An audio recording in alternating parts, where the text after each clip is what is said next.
Business Law Pas FM bersama Dr. Ricardo Simanjuntak SH LLM. Mitra bisnis, hari ini kita akan mendiskusikan tentang proses pembiayaan atau alternatif pembiayaan aktivitas bisnis di Indonesia. Kalau kemarin kita sudah mendiskusikan bedanya antara financial lease dengan operational lease. Nah, kalau kita lihat, tadi saya katakan bahwa leasing ini berbeda juga dengan rental, ya kan? Kalau misalnya rental kan itu perusahaan tadi adalah pemilik barang yang dirental, ya, dia memiliki barang itu, ya, kemudian barang itu dia sewakan, gitu. Kalau ini kan konstruksi hukumnya adalah tentunya si pemilik bertanggung jawab terhadap kualitas dari barang yang disewakan tadi dalam bentuk rental, misalnya seperti mobil, ya kan? Kita punya mobil kita sewakan, tentunya kan kita bertanggung jawab terhadap kualitas mobil dari yang kita sewakan tadi, walaupun yang kecil-kecil mungkin tidak gitu, tapi yang substansi, misalnya kalau mobilnya mogok tidak bisa dioperasikan oleh si penyewa, itu kan berarti kan tanggung jawab dari yang menyewakan. Tapi berbeda kalau misalnya dia leasing, karena leasing itu tidak sama dengan rental, ya, walaupun dalam bahasa Inggrisnya sering lease gitu ya, tidak sama dengan rental, karena kalau di sana kalau leasing itu perusahaan leasing tadi, perusahaan pembiayaan tadi adalah pihak ketiga, ya kan, yang membantu memfasilitasi kebutuhan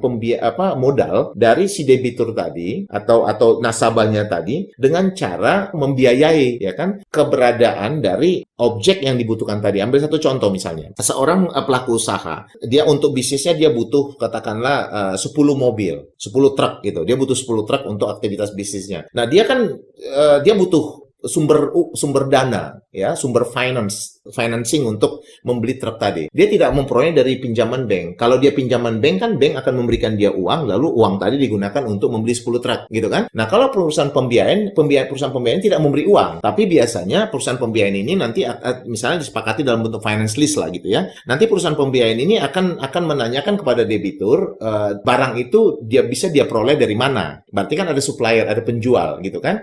Nah, nanti debitur ini akan melihat itu barang itu dipenjual, ya kan? Lalu nanti perusahaan finance ini akan membayarkan nilai beli dari barang itu di penjual, lalu penjual mengirimkan barang itu kepada si lessee atau si customer tadi, ya kan, berdasarkan perjanjian leasing agreement mereka. Lalu si debitur tadi atau si customer tadi itu, pelaku usaha tadi itu menggunakan barang tadi sebagai barang modal, ya kan, dan dia mencicil kewajiban sewa guna usahanya. Nah, dalam keadaan seperti ini, perusahaan leasing itu adalah perusahaan pembiayaan, ya, yang tidak berhubungan dengan kualitas benda tadi, karena itu bukan milik dia hanya membantu membiayai. Itu bedanya dengan rental, ya, itu bedanya dengan rental. Jadi kalau misalnya katakanlah barang tadi misalnya ada masalah, tiba-tiba mogok gitu ya, itu nggak merupakan kewajiban dari perusahaan leasing, tidak. Kenapa? Perusahaan leasing itu tadi tidak berhubungan dengan objek tadi. Dia adalah sebagai pihak perusahaan pembiayaan yang membiayai aja gitu ya, dan bahkan dia tidak bisa memiliki itu nanti, nggak bisa, karena dia sama seperti bank, dia tidak bisa memiliki harta atau barang dari yang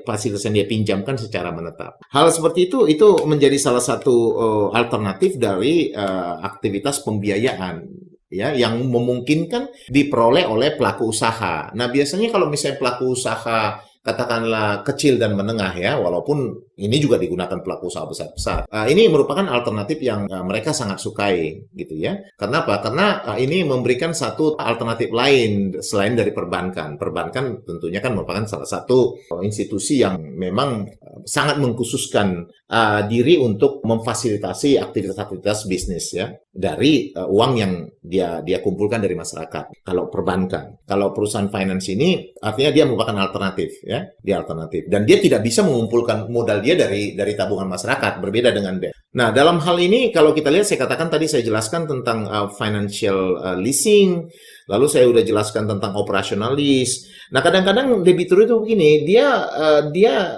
butuh modal. Katakanlah tadi dia butuh 10 truk gitu. Dia butuh 10 truk. Cuma memang dia punya ada sekitar 10 truk lagi, yang dia sudah punya 10 truk ini, gitu ya.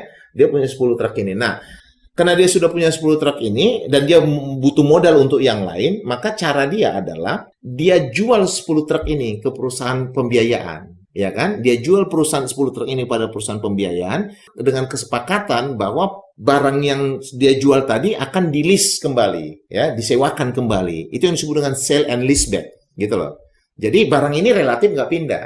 Lesi tadi atau si nasabah tadi, dia punya 10 truk gitu, dan dia butuh duit, maka dengan dijualnya 10 truk dia tadi, berarti kan dapat duit dong, cash. Lalu kemudian 10 truk tadi itu dia sewa. Nah, perusahaan leasing tadi, kalau dia membeli nggak boleh, tapi membeli untuk disewakan kembali, sell and leaseback dia boleh. Nah, jadi itu disebut dengan sell and leaseback. Jadi dalam upaya mencari alternatif pembiayaan bagi pelaku usaha melalui mekanisme leasing, ya itu bisa dilakukan dengan cara saya katakan tadi financial lease, ya kan? Pada akhirnya menjadi milik dia, atau operational lease, dia hanya kurang lebih mekanismenya sama seperti penyewa dan itu barang tidak akan menjadi milik dia.